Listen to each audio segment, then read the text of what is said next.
Hey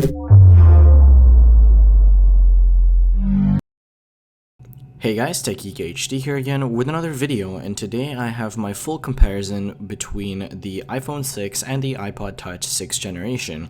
Now I did make a full review of the iPod Touch 6th generation and it will be linked at the end of this video, but today I'm actually going to be comparing it to my phone, the iPhone 6, so without any further ado, let's get straight on into the video. Now, the iPod Touch 6th generation was actually released just a couple days ago, and it actually brings up the internal specifications quite a bit to almost bring it to par with the iPhone 6, and so I thought that this would be an interesting comparison. Now, the iPod Touch, of course, is not a phone and doesn't have any of the cellular capabilities of the iPhone, but it does actually bring to the table an affordable way to get into the iOS 8 experience. The iPod Touch 6th generation ships with iOS 8.4, and it actually has the Apple A8 and M8 co-processors. Which is actually very similar to the iPhone 6, and these processors were first revealed with the iPhone 5S in 2014, I believe.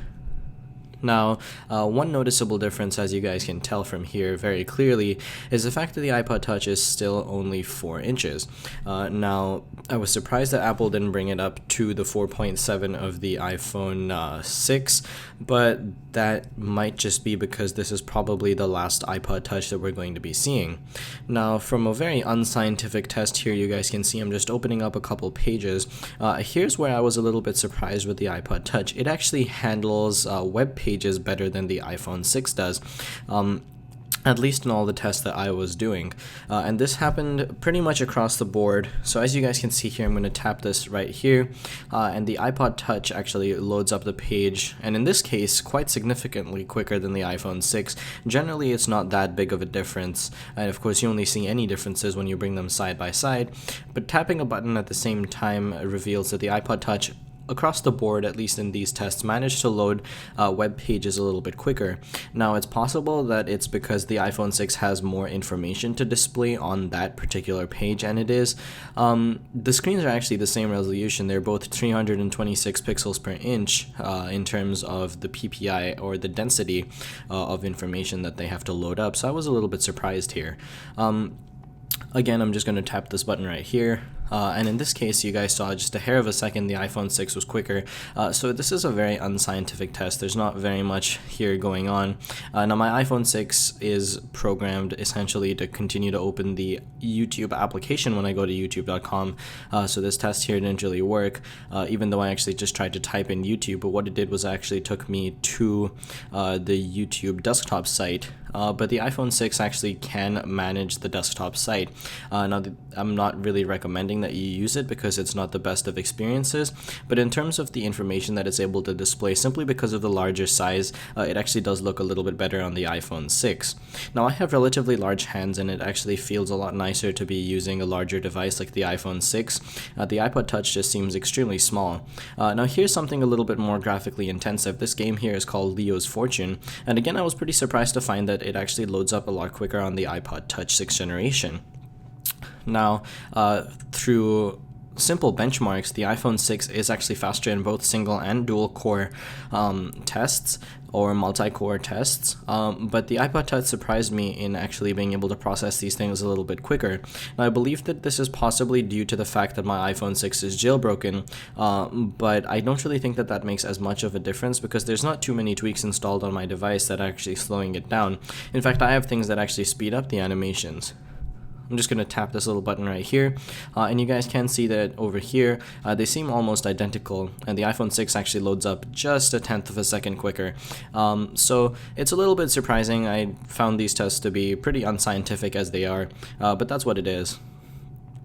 Now let's actually move on to a part where both of these devices are actually extremely similar, and that is the camera. The iPod Touch 6th generation has now finally been updated with an 8 megapixel camera and an f2.4 aperture, so it allows it to take in a lot of light. Now, both of these devices actually have great cameras, and so are often going to be used as primary cameras for most of their users. So let's actually take a look at a couple image samples from the iPhone 6. So this is off of the iPhone 6, and one thing that I noticed across the board was the iPhone 6 managed to handle lower light situations ever so slightly better. Now, both of these devices were used in the daytime to take these pictures. I've taken a couple night photographs as well, but they just weren't worth putting up here. As you guys can see, the iPod Touch actually seems to process these not as nicely as the iPhone 6, and so the iPhone 6's camera is definitely still better in this aspect. Now, here is a video sample taken on the iPhone 6. So the dynamic range and the way that this autofocus is actually seems to be quite a lot better than the iPod Touch 6th generation. The resolution, of course, is still the same at 1080p. Now, the way that I pan around and I try to focus in on closer and further away objects, I'm not using tap to focus at all. This is all autofocus in both of these video clips.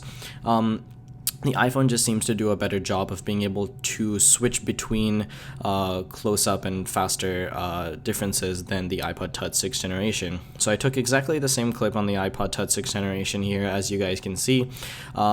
I don't know how well this is coming out after the processing. I haven't touched these videos at all, but exporting the entire video file as a whole might have had some effect on this. But from what my eyes can tell, the autofocus just isn't as fast as it is on the iPhone 6, and it also doesn't seem to have that same responsiveness of changing its exposure to lighter and darker situations. Now, speaking of lighter and darker after the camera, what we have to talk about here is the space gray. Now, the space gray has actually been changed on the iPod Touch 6th generation, and I think that it looks a lot nicer. It's a lot darker, and this is the third iteration of space gray that we've ever seen from Apple. The first one actually being called Black and Slate, which was a little bit more blue and came on the iPhone 5. But the iPod Touch 6th generation shows a darker shade, and this is probably what we're going to see in the next iPhone, that being the iPhone 6s, which should be announced later this year, and it is probably going to be the main hardware difference between the iPhone 6 and the iPhone 6s. Now, another hardware difference between the iPod Touch 6th generation and the iPhone 6 is the fact that the iPod Touch is just a hair thinner. Now, I'm not taking the camera bulges into account. I actually had them hanging over the edge of my table, so they were completely flat. And as you guys can see from this, also a rather unscientific test, the iPod Touch is ever so slightly thinner. I know that this is a little bit of a topic of contention, so I just thought I would mention it.